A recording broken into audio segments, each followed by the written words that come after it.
ชุดชีวิตรอดสมกุล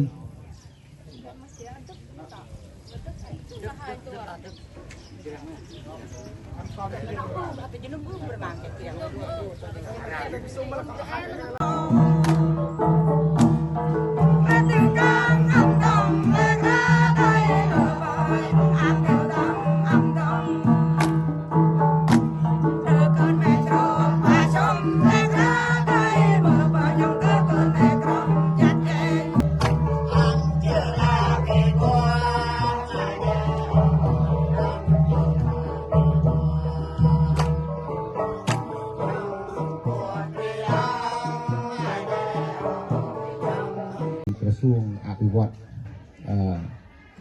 នឹងជាតំណាងលោកស្រីប្រធានដែលលោកមានបេសកកម្មបានជួយមកបាទហើយសូមគោរពលោកនួនប៊ុនផបាទអភិបាលរងស្រុកអូជុំជាទីគោរពដែលលោកបានអញ្ជើញចូលរួមមានវត្តមានដ៏ខ្ពង់ខ្ពស់តំណាងឲ្យ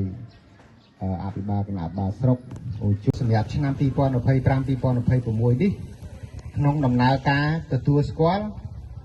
អត្តសញ្ញាណមូលហេតុអីបានយើងត្រឡប់មកទទួលស្គាល់អត្តសញ្ញាណវិញពីព្រោះឯកតាមអនុក្រឹត្យលេខ83របស់រាជរដ្ឋាភិបាលគឺនីតិវិធីដែលទទួលស្គាល់សហគមន៍ដោយរាជរដ្ឋាភិបាលត្រូវមាន3ជំហានទី1គឺទទួលស្គាល់អត្តសញ្ញាណរបស់សហគមន៍ទាំងមូលមិនមែនជាអត្តសញ្ញាណបានយើងម្នាក់ទេគឺអត្តសញ្ញាណរបស់សហគមន៍ទាំងមូលអញ្ចឹងថ្ងៃនេះមានលោកស្រីអ៊ុយលក្ស្មីគាត់តំណាងក្រសួងអភិវឌ្ឍអញ្ជើញមកដើម្បីសាកសួរបន្ថែមតាក់ទងទៅនឹងអ្វីដែលជាអត្តសញ្ញាណរបស់សហគមន៍ដែលបានរក្សាទុកហើយក្រសួងនឹងសម្រាប់ចុងក្រោយថាតើទទួលស្គាល់សហគមន៍ជនជាតិដើមភាគតិចក្រឹងនៅភូមិកាឡានេះនៅពេលណាគាត់នឹងបញ្ជាក់បន្ថែមហើយនីតិវិធីទី2គឺត្រូវទទួលចុះបញ្ជីជាមួយក្រសួងមហាផ្ទៃដើម្បីបង្កើតឲ្យទៅជាសហគមន៍ស្របច្បាប់នោះទាល់តែនីតិវិធីនៃការចុះបញ្ជីជាមួយក្រសួងមហាផ្ទៃទទួលស្គាល់ជា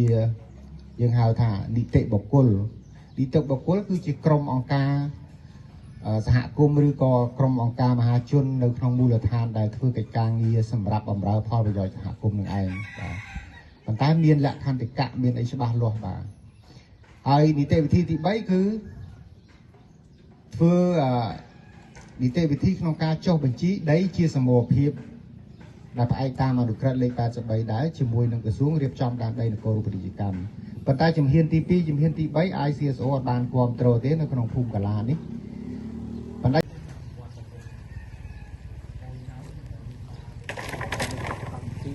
ស្រីសមាលីលោកស្រីសមាលីខ្ញុំសមមិញបាទដល់ពេលអញ្ចឹងសមមិញខ្ញុំរៀបសម្បត្តិការនឹងឲ្យបងដែលគាត់ចូលរួមគាត់សេខុសទៅបាទអញ្ចឹងសូមអធិស្ឋានដែលជាអនុប្រធាននាយកដ្ឋានជំនឿដើមភាគតិចជាទីគោរពសូមគោរពលោកសៅវ៉ាន់សីនាយកប្រតិបត្តិអង្គការ ICSO ជាទីគោរពសូមគោរពលោកចន្ទុកទី2ឃុំប៉យសូមគោរពលោកស្រីដែលជាក្រុមការងារនាយកដ្ឋានជំនឿដើមភាគតិចនៃក្រសួងអភិវឌ្ឍជនបទទីគោរពសូមគោរពលោកស្រីក៏ដូចជាបងប្អូនប្រជាពលរដ្ឋទាំងអស់ដែលមានវត្តមាននៅក្នុងកម្មវិធីនៅថ្ងៃនេះជាទីគោរពរាប់អានហើយក៏សូមជាឱកាសនេះសូមជម្រាបសួរដល់វ៉ានីមុលដែលខ្ញុំបាទថាធ្លាប់ជាអតីតសិស្សគាត់ដែរបាទហើយនៅក្នុងថ្ងៃនេះដែរខ្ញុំបាទតំណាងលោកគៀងដុល្លារអភិបាលនៃគណៈបាលស្រុកអូជុំមានកិត្តិយសបានចូលរួមនៅក្នុងកិច្ចប្រជុំវិតម្លៃលក្ខណៈជំនឿដើមភាគតិចនៅពេលនេះបាទសូមអធិស្ឋានដល់សារដូចជារៀនផ្ដាសាយប្រហែលថ្ងៃនេះគឺថាបន្តបាទអញ្ចឹងសម្លេងលេខចំនួនតិច សហគមន៍ជំនឿដើមភាគតិចភូមិកាឡាយ៉ាងនេះគឺបានចាប់ផ្ដើមតាំងពីឆ្នាំ2011មកម្លេះអញ្ចឹងមានន័យថាមកដល់ពេលនេះគឺមានរយៈពេល15ឆ្នាំមកហើយហើយនៅក្នុងនោះដែរអ្វីដែលយើងបានទទួលផលមកដល់រាល់ថ្ងៃនេះគឺមានការសហការគ្រប់គ្រងអំពីអង្គការចំនួន2គឺមានអង្គការ NTP ហើយនិងអង្គការ ICSO ហើយក្នុងនោះដែរក៏មានការគ្រប់គ្រងនិងសម្របសម្រួលអំពីតាមរយៈក្រសួងចំនួន3ដែរគឺទី1យើងមានក្រសួងអភិវឌ្ឍជនបទទី2យើងមានក្រសួងមហាផ្ទៃប្រពៃណីមានពីការតមមានតាំងពីការរៀបការ